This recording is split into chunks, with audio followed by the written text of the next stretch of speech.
It's All Today live from the couch with Carolina Bermudez, John Elliott, and Lisa Kearney. Chef John Johnson from the Garden Restaurant is here live in studio. Man, does it smell good. It smells amazing. He's going to show us a new twist on seasonal fruits and veggies. To go with delicious duck dish. We can't wait. Duck dish. Yes. Hey, don't you sob. We've got Saba coming up. Some clouds overhead. Just give your heart a break and have a little duck. I'm John, and we're cooking on the couch with John Johnson. Look at that. Hey now. Hey. John Johnson is the executive chef at the Garden Restaurant, and he is joining us this morning. Yep, he's going to give us a step-by-step recipe for spiced Long Island duck stick. Is that what we're doing? Yeah. This is going to have an interesting twist, too. So, now, really quick, duck is not easy to make. Well, it's not always easy to make. We're going to show you a couple tricks here today how you can do it at home pretty easily. Okay, yeah, we want to keep it simple. Yeah, and it's really something you can get duck breast from your butcher shop, and we do it with a little spice marinade with some star anise, a little curry, cinnamon. Just cure it like that overnight. Oh, it smells so fragrant. When you cure it like that overnight, what do you just put it in a bag, or what do you do? We actually just put it on a baking pan and leave it uncovered in the refrigerator and let it sort of dry the skin a little bit. Because when we go ahead and cook it, we're going to try and take off as much of the fat as possible as you would if you're cooking bacon. Oh, okay. So basically, what we've got is this is how it looks in its whole state. The duck leg from the butcher, we marinate it like that. That's the whole duck, not just the breast? Correct. Okay. Just like that in the The fridge. breast, the wings, and that's on the bone still. And over here is the breast as it's removed from the bone. And basically, we're just going to very simply, so we score that a little bit with a very sharp knife to help us render the fat of the skin.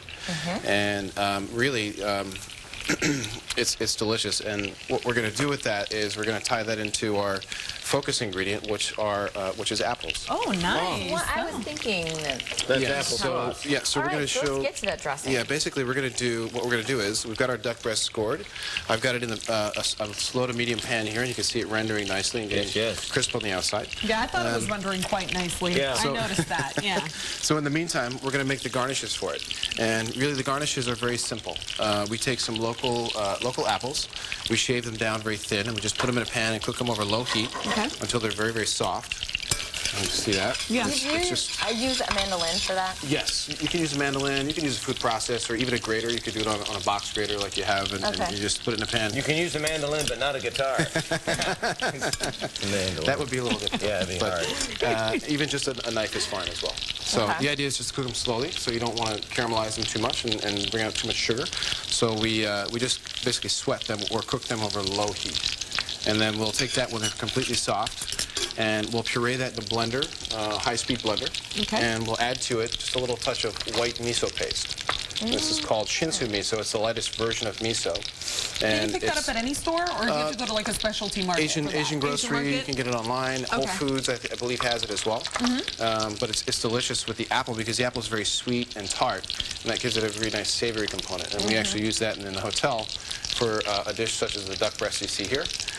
We can also do it as a base for a salad, which we do with shaved kale and shaved green apples with a little bit of the Saba dressing. Gee. So like how much miso paste? Like we don't want to go overboard. Well, it's really to taste. Okay. So if some people are sensitive to soy, so we really do it to taste, and it sort of comes out. The actual finished product is looks like this guy here. You put it in the blender. Yes, correct. So we just add that in the blender, a little spoon at a time. You don't need a lot. As with soy sauce, it's fairly intensely flavored, so you want to just do it to taste and really keep it pretty light if you can. Okay. All right?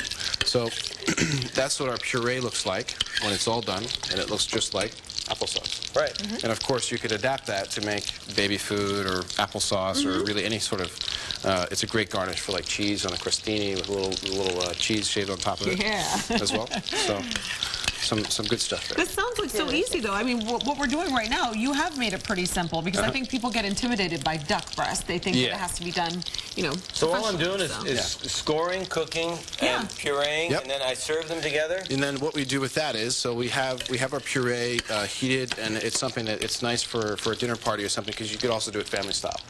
You could set the salad in a beautiful bowl separately. You could have your duck breast whole like that, and you could have this in a little pot, and they could sort of serve them themselves at the dinner table. Since people don't tend to be real familiar with duck, how long should you cook it? Yeah, how long does this process take? Not really very long. You just have to do it fairly slow.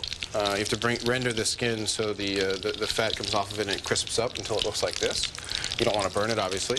And then inside the actual duck breast itself, we like to keep it medium rare to medium, preferably. But it's more like a steak, then. Yeah, exactly. Yeah. Exactly. So That's what I was looking at. Yep. Can you cut that? And Of course. And we're gonna. Carolina wants to And try. it's served with kale? Yeah, we do a little shaved kale on the bottom. And how do you so prepare your kale? we shave our kale, soak it in very cold water, and then we toss that with a little bit of asaba, a little lemon juice, olive oil, sea salt. We use toasted pine nuts. There's that And- saba. Saba's great. Throw in the It's saba delicious. in there. I learned that this morning on Channel 2. Whatever it is, it tastes great. Rob Morrison couldn't keep his hands off it. Really? Loves the Saba. That's saba. He loves the Saba. So we'll put a couple of these together for you to taste. And you know, the interesting part of this is that we're actually featuring one ingredient a few different ways. So we've got shaved apples in the salad. We've got a nice apple puree with the miso. And we actually, in this dressing, we reduce down a little apple cider and cider vinegar That's to so dress great. that along with the saba. So you have one ingredient almost 3 ways, but really 2 ways. So it's a nice way to use simple ingredients, but do some really also interesting variations on it. Pretty inexpensive apples to make a nice dish. So we like to just cut it across the grain of it. And I'll cut these a little small so you can, There you so go. you can taste it. You know, I had a pet duck as a kid. I don't It's kind of a reunion show. Oh, yeah. Now tell us where your restaurant is located. Well, in we're- the Four Seasons Hotel, Yes, so but Four Seasons Hotel, New York. The Garden Restaurant is located in the lobby of the hotel, and it's just next to the front desk. There you go. And we also have the Thai Lounge in the lobby as well. We're Right. doing tea this time of year for the holidays, and we serve breakfast, lunch, and dinner there.